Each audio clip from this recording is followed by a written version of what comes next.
Hello everyone, welcome to my YouTube channel. ಇವತ್ತಿನ ಕಾರ್ಯಕ್ರಮ ಏನಪ್ಪ ಅಂದರೆ ನಾವು ಮಂಗಳೂರಿಗೆ ಹೋಗ್ತಾ ಇದ್ದೇವೆ. ಯಾಕಂದರೆ ನನಗೆ ಏವಿಯೇಷನ್ ಕೋರ್ಸ್ ಮೇಲೆ ಸ್ವಲ್ಪ ಇಂಟ್ರೆಸ್ಟ್ ಜಾಸ್ತಿ ಇರೋದ್ರಿಂದ ಅದರ ಬಗ್ಗೆ ಇನ್ಫಾರ್ಮೇಷನ್ ಕಲೆಕ್ಟ್ ಮಾಡೋದಕ್ಕೋಸ್ಕರ ನನ್ನ ಜೊತೆ ಯಾರೆಲ್ಲ ಇದ್ದಾರೆ ಅಂತೇಳಿ ಇಂಟ್ರಡ್ಯೂಸ್ ಮಾಡಿಕೊಡ್ತೀನಿ. ಇವ್ರು ನನ್ನ ನೇಬರು. ನಮ್ಮ ಮನೆಯ ಪಕ್ಕ ಇದ್ದ ರೈಲ್ವೆ ಸ್ಟೇಷನ್ ಅಂದರೆ ಬಜಕೆರೆ.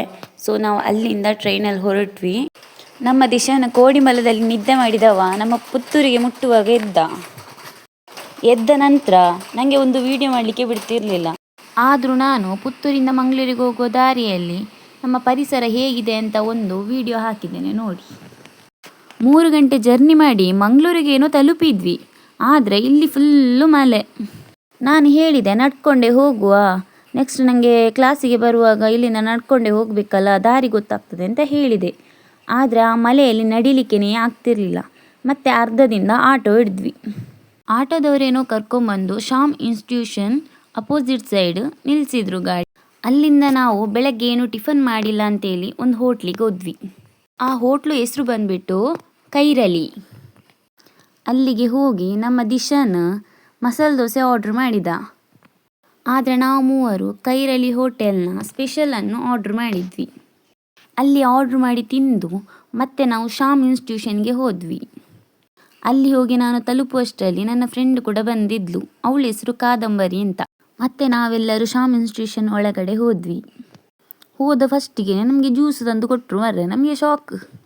ಜ್ಯೂಸ್ ಕುಡ್ದ ಮೇಲೆ ಒಂದು ಫಾರ್ಮ್ ಕೊಟ್ಟರು, ಈ ಫಾರ್ಮನ್ನು ಫಿಲ್ಲಪ್ ಮಾಡಿ ಅಂತ.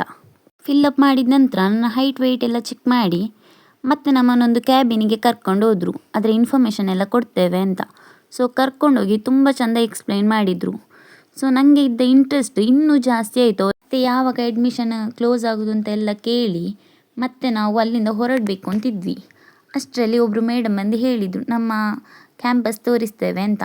ಸೊ ನಾವೆಲ್ಲ ಕ್ಯಾಂಪಸ್ ಎಲ್ಲ ನೋಡ್ಕೊಂಡು ಬಂದ್ವಿ. ಕ್ಯಾಂಪಸ್ ಎಲ್ಲ ನೋಡಿ ಅದರ ಬಗ್ಗೆ ತುಂಬ ಒಳ್ಳೆ ಒಪಿನಿಯನ್ ಬಂತು. ಮತ್ತು ನಾನು ನನ್ನ ಫ್ರೆಂಡ್ ಹತ್ರ ಮತ್ತು ನನ್ನ ನೇಬರ್ ಹತ್ರ ಕೇಳಿದೆ, ನಾನು ಈ ಕಾಲೇಜ್ಗೆ ಜಾಯ್ನ್ ಆಗ್ಬೋದಾ ಅಂತ.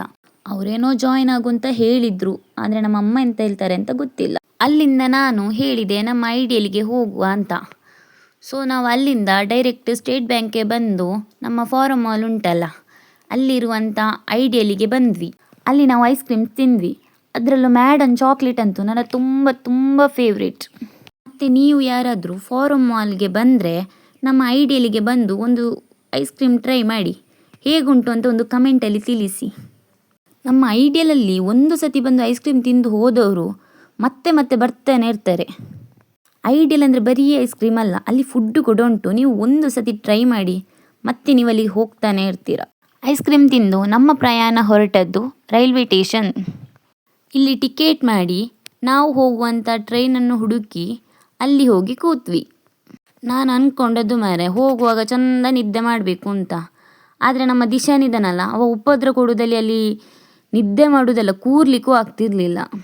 ಮತ್ತು ನಮ್ಮ ದಿಶಾನ ಒಂದು ಬಿಸ್ಕೆಟ್ ತಂದು ಕೊಟ್ಟ. ಅದನ್ನು ತಿನ್ಕೊಂಡು ನಮ್ಮ ಪ್ರಯಾಣ ಹೋಗ್ತಾ ಇತ್ತು.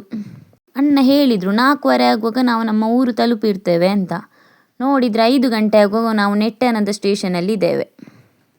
ಅಲ್ಲಿಂದ ನಮ್ಮ SSPU ಕಾಲೇಜಿನ ಹೈಸ್ಕೂಲ್ PT ಮೇಡಮ್ ಸಿಕ್ಕಿದ್ರು.